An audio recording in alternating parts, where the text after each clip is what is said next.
بسم اللہ الرحمن الرحیم۔ ایمان ایک جامع حقیقت ہے بیان، اس کے اوپر ہم ڈسکس کر رہے تھے۔ اس کا چوتھا پارٹ آج ہم اس کے اوپر بات کریں گے۔ اسلام اور مغربی معاشرے میں فرق، یعنی اسلامی معاشرے میں اور مغربی معاشرے میں کیا فرق ہے، ایمان کے حوالے سے اس کے کیا اہمیت ہے یا کیا اس کے اوپر ڈسکس کرتے ہیں۔ اسلام اور مغربی معاشرے میں فرق، ہر ایک سوسائٹی اور ہر ایک زندگی کے اپنے آداب ہیں۔ ہمارے آداب کی بنیاد اقدار ویلیوز پر ہے۔ یاد رکھ لیں کہ اسلام کی سوسائٹی اور مغربی ویسٹرن سوسائٹی میں فرق ہے۔ یہ فرق نہ سمجھ آنے کی وجہ سے بہت بڑا فساد ہے۔ اور کہیں لوگ اس فرق کو نہ سمجھنے کی وجہ سے قوموں اور سوسائٹی کو غلط راہ پر لے جاتے ہیں۔ اسلامی سوسائٹی ویلیو بیسڈ سوسائٹی ہے، یعنی ہمارے معاشرے کی بنیاد اقدار پر ہے۔ ہمارے ہاں اقدار ویلیوز پہلے ہیں اور سوسائٹی ان کے اوپر قائم ہوتی ہے۔ جو سوسائٹی ان اقدار پر عمل کرے گی اچھی سوسائٹی ہوگی، اور جو ان اقدار پر عمل نہیں کرتی وہ بری سوسائٹی ہوگی۔ ہمارا نظام معاشرت یہ ہے۔ مغرب کی سوسائٹی کا فلسفہ یہ ہے کہ ان کی سوسائٹی ویلیوز بیسڈ ہے ہی نہیں، ان کے ہاں ویلیوز سوسائٹی بیسڈ ہیں، یعنی معاشرے نے جن کو اقدار کا نام دیا وہ اقدار ہیں۔ مثلا عورتوں کو عورتوں اور مردوں کا مردوں سے شادی کرنا، یہ جوڑے میاں بیوی کی طرح اکٹھے رہتے ہیں۔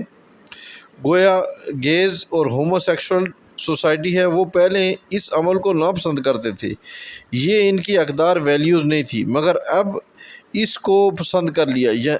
کہیں مغربی حکومتوں نے پارلیمنٹ میں قانون پاس کر دیا، لہٰذا اب یہ سوسائٹی کی اقدار ویلیوز بن گئی، اور انہوں نے اس کو فریڈم آزادی کا نام دے دیا۔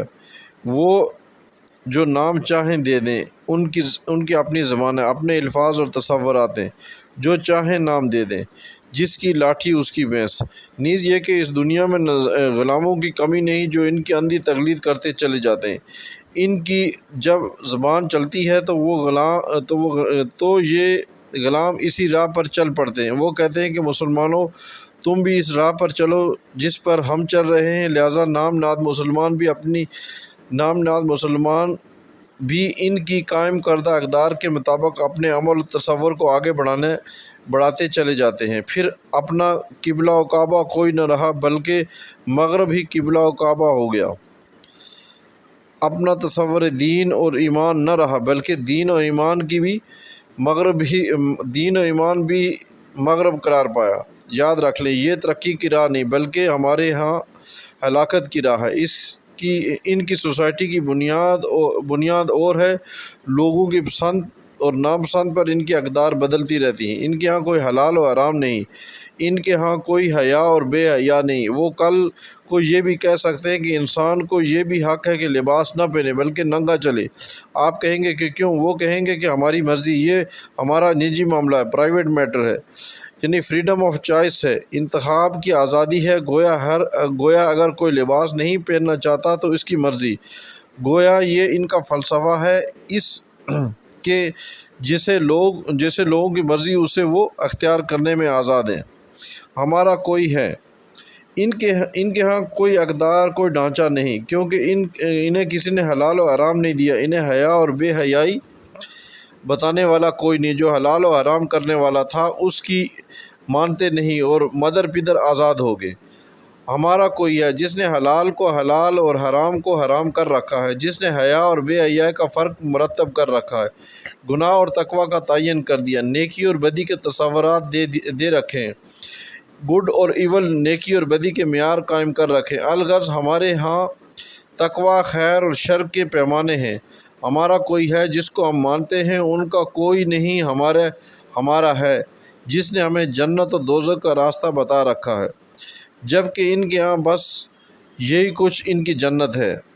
ہم میں سے وہ جنہوں نے مرنے کے بعد دوزخ کا سودا کر لیا، وہ خوشی سے غلامی کو قبول کر لیں، اور جنہوں نے مرنے کے بعد دوزخ کا سودا قبول نہیں کیا، ان کے لیے محمد صلی اللہ علیہ وآلہ وسلم کی غلامی میں ہی نجات ہے۔ ہمارے ہاں حقوق ہیں یا احکام، ہمارے ہاں حقوق ہیں یا احکام، تمام اقدار ویلیوز پر قائم ہیں۔ انہی اقدار پر انفرادی اور اجتماعی زندگی کے تصورات کا کلچر بنتا ہے۔ ان سوسائٹیز میں یہ بنیادیں نہیں، ان میں اقدار ویلیوز کی حیثیت اس طرح ہے جیسے ٹریفک قوانین ہیں۔ آج ان کے ہاں لیفٹ ہینڈ بائیں ہاتھ ڈرائیونگ ہے، کل قانون پاس کر دیں کہ دائیں ہاتھ رائٹ ہینڈ ڈرائیونگ ہوگی تو یہ ان کا قانون ہوگا۔ یہی حال ان کی اقدار کا ہے، وہ حلال کو حرام کر دیں، حرام کو حلال کر دیں، کوئی فرق نہیں پڑتا، کیونکہ ان میں حلت و حرمت، حیا اور بے حیائی کا کوئی تصور نہیں۔ مگر ہم مسلمانوں کو تو حلال و حرام، حیا اور بے حیائی کا ایک تصور دیا گیا ہے، لہٰذا ہمیں چاہیے کہ اندھیر نگری نہ بنائیں بلکہ اپنی راہ پر قائم رہیں۔ حدیث مبارکہ جو بیان کی گئی تھی شروع میں، کہ حدیث مبارکہ میں علامتی طور پر حیا کو بیان کرتے ہوئے جملہ اخلاقی اقدار کی طرف اشارہ کیا کہ گویا انسان کی زندگی کی اقدار شرم و حیا، تقوی، طہارت، آنکھوں کا شرم، زبان کا شرم، حلت و حرمت، چغلی اور غیبت نہ کرنا، نیکی کرنا، بڑے کا ادب کرنا اور چھوٹوں سے شفقت کرنا، اس میں کرنا بھی داخل ایمان ہے۔ مغرب میں آزادی کا تصور۔ مغرب میں تو والدین بھی بچوں کو ڈانٹنا اس کی آزادی پر پابندی کے مترادف اور جرم ہے۔ اس طرح کی فریڈم اس معاشرے میں ہے۔ لعنت ہے ایسی فریڈم پر جہاں ماں باپ بچے کی اصلاح کے لیے بھی اس کو نہیں ڈانٹ سکتے۔ وہاں اگر بچہ 7 سال کا ہو جائے تو ماں باپ اس کی الماری نہیں کھول سکتے، چیک نہیں کر سکتے اس کی الماری میں کیا ہے، نشہ آور اشیاء، شراب، افین وغیرہ تو نہیں رکھی۔ اگر وہ اس کی الماری کھول دیں تو بچے کا حق ہے کہ وہ پولیس کو بلائے کہ میری پرائیویسی، نجی زندگی میں مداخلت کی ہے۔ وہاں ماں باپ رو رہے ہیں کہ بچے ان کے کنٹرول میں نہیں، اس کا نام آزادی ہے۔ ٹیچر سکول میں روز بچوں کو بتاتے ہیں کہ یہ تمہارے حقوق ہیں، اگر ماں باپ تمہیں ڈانٹیں تو پولیس کے نمبر پر فوری کال کرو، اور وہ بچے کو پولیس کا نمبر یاد کرواتے ہیں۔ کئی مثالیں وہاں موجود ہیں کہ گھروں میں ماں باپ نے ڈانٹا تو 4-5 سال کے چھوٹے سے بچے نے چپکے سے کال کر کے پولیس کو بلا لیا اور انہیں گرفتار کروا دیا۔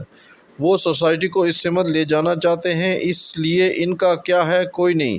وہ پوری سوسائٹی کو بے وارث بنانا چاہتے ہیں، اقدار، ادب، احترام، اطاعت جیسی کوئی چیز وہ یقین نہیں رکھتے۔ ہر شے میں انہیں آزادی حاصل ہے اور پوری تباہی اور ہلاکت کا نام ان کو آزادی رکھ دیا ہے۔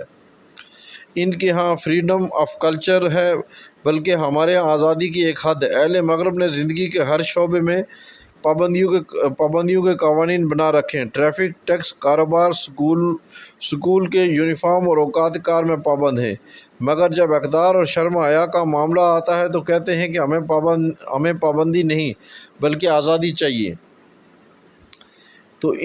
تو انسان کی روحانی اور اخلاقی اقدار میں پابندی نہیں ہے، ہمارے ہاں اقدار کی پابندی ہے، اور ان اقدار، تصورات اور نظریہ کی پابندی دین اور ایمان کا درجہ رکھتی ہے۔ اس بات کو اس مثال سے بخوبی سمجھ لیجئے کہ اگر ہم آزادی کو بنیاد بنا کر ABCF اور LMYZ کہہ سکتے ہیں، اگر ہم کہیں کہ ہم آزادی کے قائل ہیں لہٰذا ہم مرضی سے M کو Z پڑھیں گے، تو کیا وہ ہمیں یہ کرنے دیں گے؟ وہ ہمیں ایسا کرنے نہیں دیں گے۔ ان کے پاس اس کی کوئی عقلی دلیل بھی نہیں، مگر وہ اس کے باوجود وہ ہمیں یہاں ہماری مرضی کے مطابق تبدیلی نہیں کرنے دیں گے۔ ریاضی، فزکس، کیمسٹری اور دیگر کئی علوم کے بنیادی اصول اور قوانین اور فارمولے ہیں جن کو اگر ہم آزادی کو بنیاد بناتے ہوئے تبدیل کرنا چاہیں تو ان فارمولوں کو بنانے والے ایسا ہرگز نہیں کرنے دیں گے۔ حالانکہ ان کو تبدیل نہ کرنے کی تو ان فارمولوں کو بنانے والے ایسا ہرگز نہیں کرنے دیں گے، حالانکہ ان کو تبدیل نہ کرنے کی کوئی عقلی دلیل بھی ان کے پاس نہیں۔ وہ صرف یہ کہیں گے کہ جنہوں نے یہ زبان یا فارمولے بنائے ہیں انہوں نے اس طرح کہا ہے کہ اس کو A کہنا ہے، اس کو B کہنا ہے، اس کو Z کہنا ہے، بس زبان بنانے والوں کا کہنا ہے، لہٰذا ہم بدل نہیں سکتے۔ قابل غور بات یہ ہے کہ جس نے زبان بنائی اس کی بات کو بدل نہیں سکتے، مگر افسوس کہ جس نے انسان بنایا اس کی بات اور نظام کو بدل دیتے ہیں۔ زبان بنانے والے کے قوانین کا اتنا احترام اور انسان بنانے والے کا کوئی احترام نہیں۔ جب اقدار کی بات آئے تو کہا جائے کہ ہم آزادی چاہتے ہیں، اور پھر اس مدر پدر آزادی کے نام پر حیا اور شرم و طہارت و تقویٰ کا جنازہ نکال دیا جائے۔ بس جس طرح بغیر سوچے سمجھے زبان اور فارمولے بنانے والے کی بات نہیں بدل سکتے، اسی طرح انسان بنانے والے کی بھی کوئی بات بدلا نہیں جا سکتا۔ اس نے جس کو حلال قرار دیا وہی حلال ہے، اور جس کو حرام قرار دیا وہی حرام ہے۔ اس نے جس کام کرنے کا حکم دیا اسے ہی کرنا ہے، اور جس کام سے منع کیا اس سے رکنا ہے۔ ایمان کے ذریعے حضور نبی کریم صلی اللہ علیہ وسلم نے جن اقدار کی طرف اشارہ فرمایا ہے، ہمیں ان میں کمزور نہیں پڑنا چاہیے، اس لیے یہ اقدار بھی ایمان کے درجے میں ہیں۔ کچھ لوگ اس میں کمزور ہو جاتے ہیں، نتیجتاً بے غیرتی اور بے حمیتی شروع کر دیتے ہیں، جس سے ایمان میں کمزوری آ جاتی ہے۔ اس لیے غیرت، شرم و حیا اور جملہ قدریں داخل ایمان ہیں۔ بس 3 قسم کی چیزوں کو حضور نبی کریم صلی اللہ علیہ وسلم کل ایمان و عقیدہ قرار دیا، یعنی انہی سے کل زندگی عبارت ہے۔ نمبر 1، عقیدہ بھی ایمان ہے جس سے اللہ اور اس کے رسول صلی اللہ علیہ وسلم کے ساتھ تعلق قائم ہو گیا۔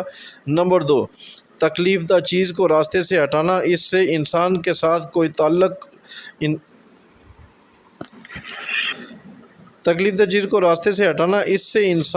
تعلق ہو گیا، گویا یہ حقوق العباد ہیں اور داخل ایمان ہے۔ حیا، انسانی قدریں، سوچ جن پر انسانی زندگی استوار ہوتی ہے، یہ بھی ایمان ہے۔ اگر ایمان کے اس تصور کو کاملاً اپنا لیا جائے تو پورا انسان خوبصورت بن جاتا ہے، انسانی سوسائٹی حسین ہو جاتی ہے، اور مومن اور مومن کامل بن جاتا ہے۔ اللہ تبارک و تعالی ہمیں ایمان کے اس معنی کی معرفت عطا فرمائے، اور ہمیں اپنی زندگی کو ایمان کے نور سے منور کرنے اور سنوارنے کی توفیق عطا فرمائے۔ آمین۔